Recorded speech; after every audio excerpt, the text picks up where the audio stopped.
Welcome, everyone. This is Recovery Dharma. My name is Julia. I'm one of the facilitators in the Spokane Sangha, and I'm so happy to be here. Today, I'd like to share with you a sentiment of loving kindness. This is one of the limitless qualities that we can cultivate in a Buddhist practice. There are four, and metta, or maitri, is one of them. This one reads, "May my comparative mind create space to celebrate others. May my comparative mind create space to celebrate others."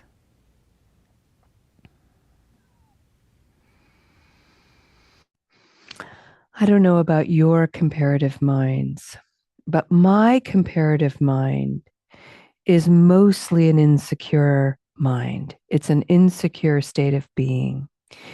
And so when I'm in that comparative state of mind, somebody's doing well, somebody's getting attention that I'm not getting, I make it about me. Why am I not getting that attention? What am I doing wrong? Why am I not worthy? How am I such a lowly person? Why am I not as good? How can I be better? Look at all the ways I've ruined my life. Look at all my regrets. Oh my gosh, the can of worms that can wiggle out is just incredible. And instead, I could put a lid on all of it and say, wow, would you look at all that wiggliness? Let's put a lid on it and go, this person is receiving some praise and some positivity and some beautiful attention that they actually have earned and deserve. Bravo them. This doesn't have to have anything to do with me. I can take myself out of it entirely.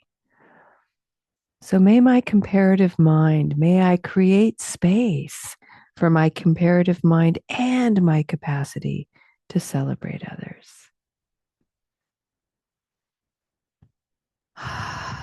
And this is actually a really wonderful contemplation for our practice today. For those of you who are joining us for the first time or who've never been here on Wednesdays for a number of years now, we've been exploring Zen masters or masters in various teachings of Buddhism.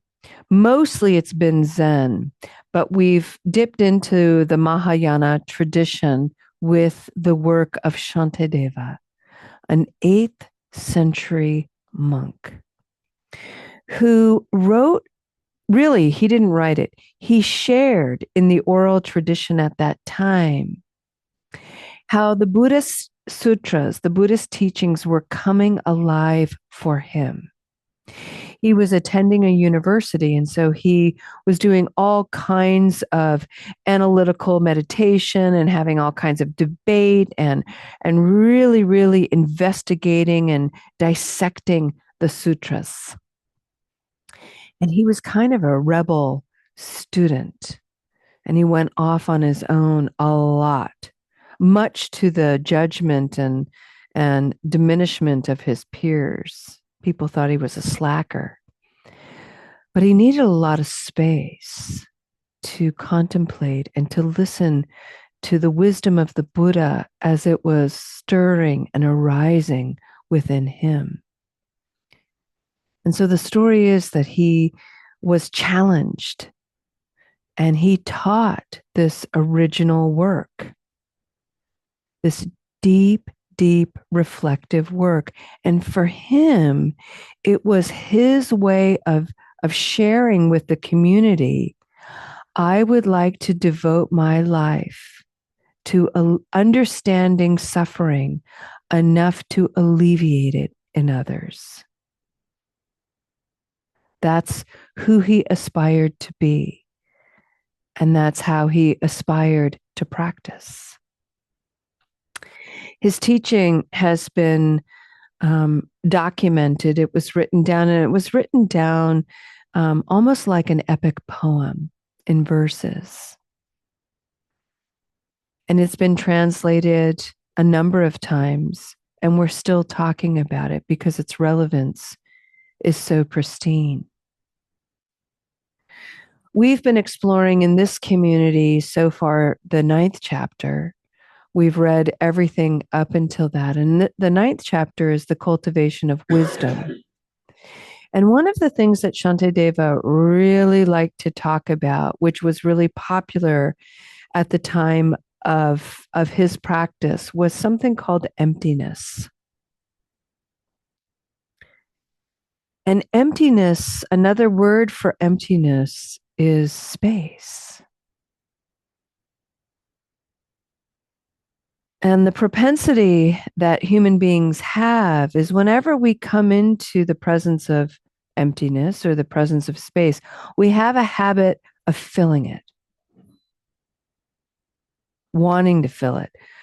For example, say somebody side eyes you, gives you a look, and you don't know what that means. And so suddenly there's this space of uncertainty. What's the first thing we do? We fill it with story. Because being in the space itself, being with uncertainty is too uncomfortable. We're not very practiced with that. However, in that space, in that emptiness of not knowing and uncertainty, is a fiction. It's a figment of our imagination based on our feelings and thoughts. And we do it all the time. It's a habit energy. Shantideva, in his time, he was taught to treat this arising, this storytelling, as illusory, non-existent, made up, imagined. And while that is true, from my point of view, and I encourage you to just reflect on it and see what's alive for you, is it's true and not the whole truth. There are so many spiritual teachings on emptiness and the illusory nature of thought and feeling that can land as dismissive and a little bit gaslighting. Your thoughts and feelings don't really matter because you're making them up. So you can get rid of them. They're not really there. And yet they are there.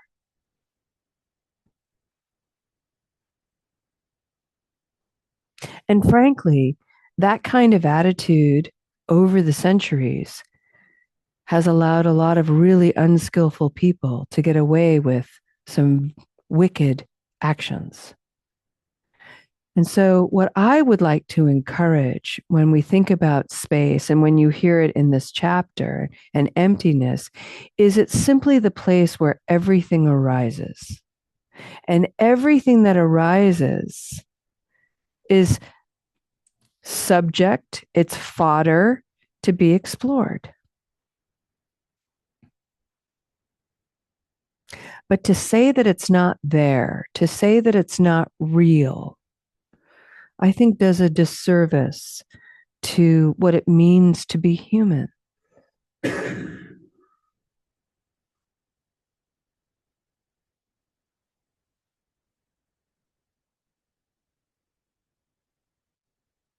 There's lots of stories about fear, for instance, and how the mind can imagine a snake in the corner of a dark room.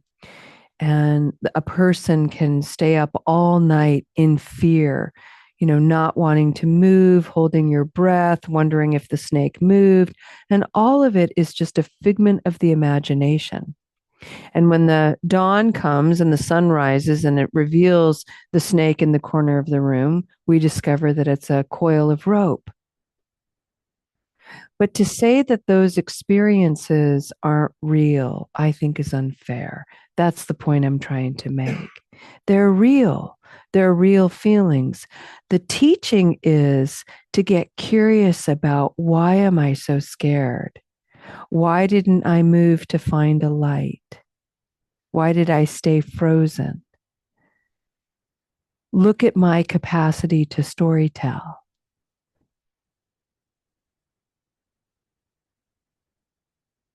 And we all have it. It is what it means to be human. And frankly, it's what it means to be alive. So I'm going to read a little bit from Shantideva. In fact, we're going to get very close to the end of this chapter, and I want to read for you what he has to say about samsara. And samsara is, in the Buddhist tradition, by definition, it's basically this realm of living in repetitive action, repetitive behaviors, doing the same thing over and over and over again, hoping, wishing, shooting for a different result. It's suffering. It's the realm of suffering. Shantideva writes, in samsara, there are many pitfalls that lead to suffering. Instead of finding the path of emptiness that leads to freedom, we are bound by its opposite, grasping at true existence. But if, while in samsara, we do not find the path of emptiness, we shall continue to experience an unending ocean of suffering that is so unbearable it is beyond analogy. Even in fortunate rebirths, we shall have little ability to practice virtue, and our lives of freedom and endowment will quickly pass. We are constantly striving to avoid sickness and death, fend off hunger, find some rest, or just get to sleep. We receive harm from inner and outer obstacles and waste our lives in meaningless company. Thus, our life passes swiftly without any meaning, and we find it very hard to realize emptiness. In such a state where there is a method to reverse the deluded wanderings of the mind with which we are so familiar. Furthermore, demonic forces are constantly striving to cast us into the vast wasteland of the lower realms. Remember, friends, this is 8th century. There are many mistaken paths to mislead us, and we find it difficult to resolve stultifying doubts. It will be very hard to find the freedom and endowment of a human rebirth again. Buddhas rarely appear in this world, and it is difficult to find a qualified Mahayana spiritual guide. Without these, there is no way to stop the flood of delusions.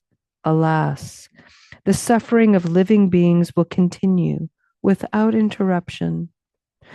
Oh, surely we must feel compassion for all these poor beings who are swept along in these vast rivers of suffering, for although they suffer in the extreme, they do not recognize their suffering state.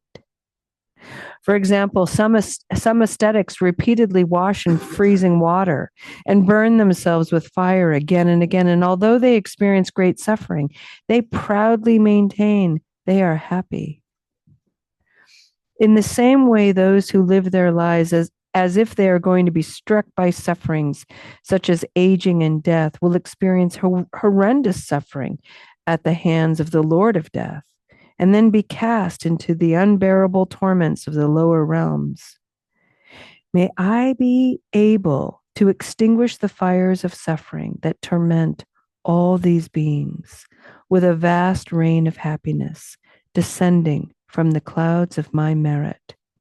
And through sincerely accumulating a collection of merit, while endowed with the wisdom realizing non-virtue existence, may I teach emptiness to all living beings who suffer because of their self-grasping. This concludes the 9th chapter of the Guide to the Bodhisattva's Way of Life, the Perfection of Wisdom. 8th century. And there are nuggets there. There are gems to excavate that are relevant in this modern world. What are they?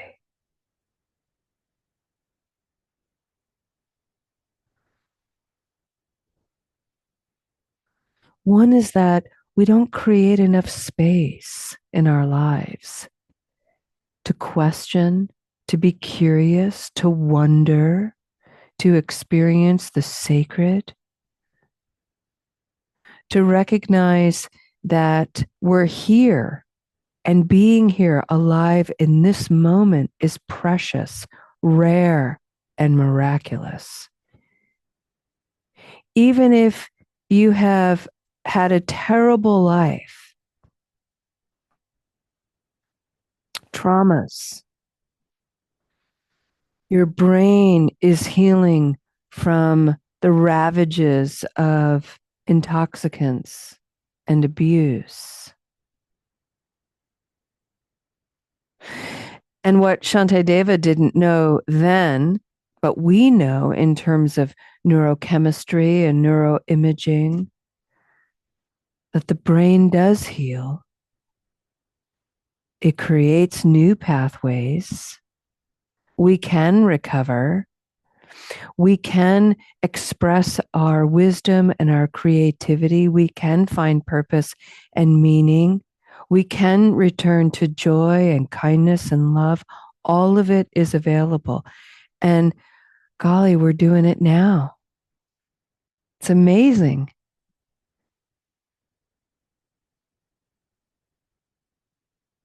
And by prioritizing this time, by having enough self-regard to seek a Buddhist-inspired meeting, gathering of human beings of like minds, the merit, the goodness experienced here is extraordinary. And what Shantideva is encouraging as an act of wisdom is take it. Breathe it in. Allow it to be an infusion, a medicine, and let it heal you. And with renewed strength and renewed clarity and renewed presence, go back into the world, into your day with your friends and your family and your coworkers, and share.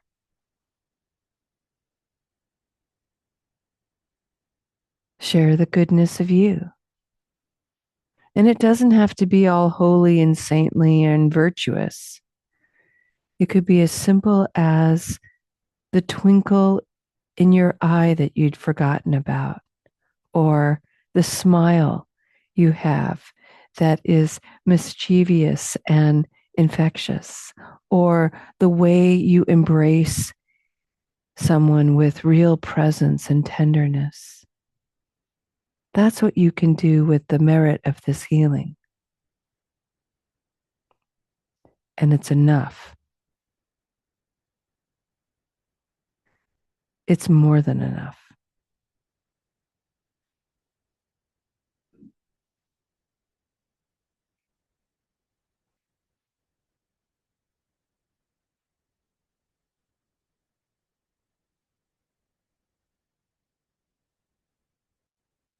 Take a deep breath in.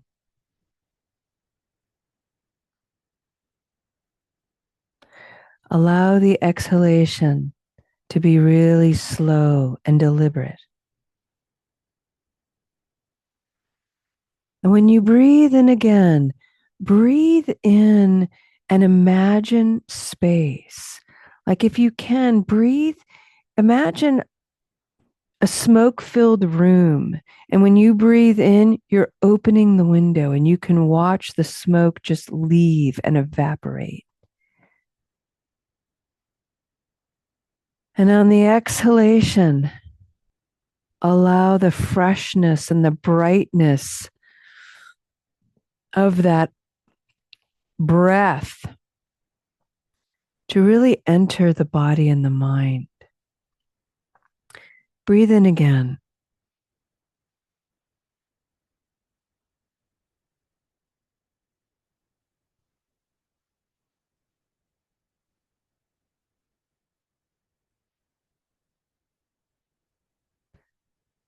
Breathe in nice and slow. One more time.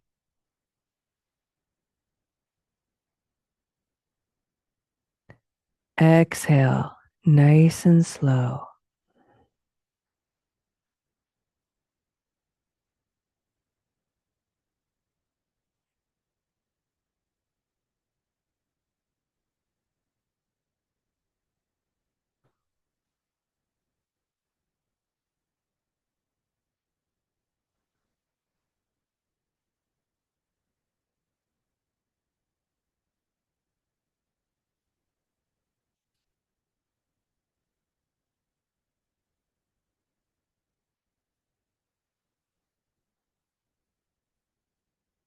Let's take this moment to come back to the intention, which is to acknowledge our comparative minds and the habit energy related to comparing and diminishing ourselves. And let's just imbue that space with a spirit of celebration, that we're all here together. We're all doing our best. Sometimes our best isn't great, and that's okay. Okay is enough. Let's make it so.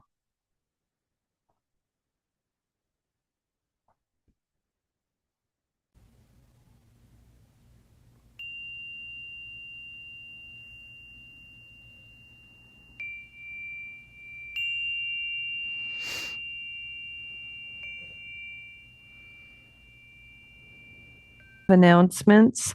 The most important being that we meet tomorrow at 10:30 in the morning, and we'll meet in person and online. And then on Friday, we're going to meet online only. And on our tomorrow and Friday, we're going to continue our month-long exploration of the third aspect of the Noble Eightfold Path, which is wise action. And the reimagined perspective on wise action is how to be real with ourselves and how to notice the ways that we're false as well. So, one of the things I want to end with on that note is again the comparative mind. And one of the things that is really common in spiritual circles, even in recovery communities, and it's really an important thing with recovery dharma, especially, is that there are no teachers here, there are no gurus here. We're all peers and we're all facilitators of each other's practices and supporters of each other's practices, and I really appreciate that. And yet, there's this propensity to hone in on the one person, and that one person often in this community is me, because I'm here the most often. I'm the one that you see on the videos most often, and so on and so forth. And so there's this real habit energy of elevating me and using me as this comparative point. I should be more like Julia. And then what that does, it's such an unconscious thing, is it starts to stir in us this performative part of our being where we pretend to be more like who we aspire to be. And so what we're actually enacting is falsehood in our actions and our thoughts. And so we can really compromise our integrity when we do that. We can really do things that really screw things up for ourselves. So the invitation is to be real. And the gentle reminder is the world doesn't need more Julias. The world has one, and that's more than enough. What the world needs is each of us, each individual, all of you, me too, embodying our whole magnificent human spiritual self. That's what the world really needs. And so I'd like to just dedicate and end with that. You can email me with all your thoughts if you want to hear Julia's ramblings and encouragement for the day. Email me. I'll write you in the morning. But let's end our practice on that note of the world doesn't need more Julias. The world doesn't need more inflated gurus. The world needs each individual to awaken to their innate magnificence, to awaken to that beautiful flowering lotus, or maybe it's a sunflower for you, or a poppy, or a larkspur, whatever it is, to wake up that bright, shining light in everyone. And we're not going to just do it for ourselves. Here's the kicker. And I think this is really the take home of Shantideva. Is we're not waking up just for ourselves. We're waking up this magnificence so that we can strengthen and grow our capacity to go into the world. Look around. So many suffering people. There's still war. There's still famine. There's still sexual abuse. There's still violence. There's still greed and corruption. Still. And there's forces that want us exhausted. And so, this spiritual practice and this awakening is to stay alert, not be exhausted, stay true to ourselves so that we can be a source of relief, refuge, compassion for others. Thich Nhat Hanh had a wonderful way to end. He would invite everybody to bring your hands to prayer pose. And I like to remind people, if you have two hands, and you can even imagine the duality of this if you don't, bringing one hand up, and these are all of our virtuous qualities, bringing the other hand up, and these are all of our not so noble virtues. And together, this is what makes us whole.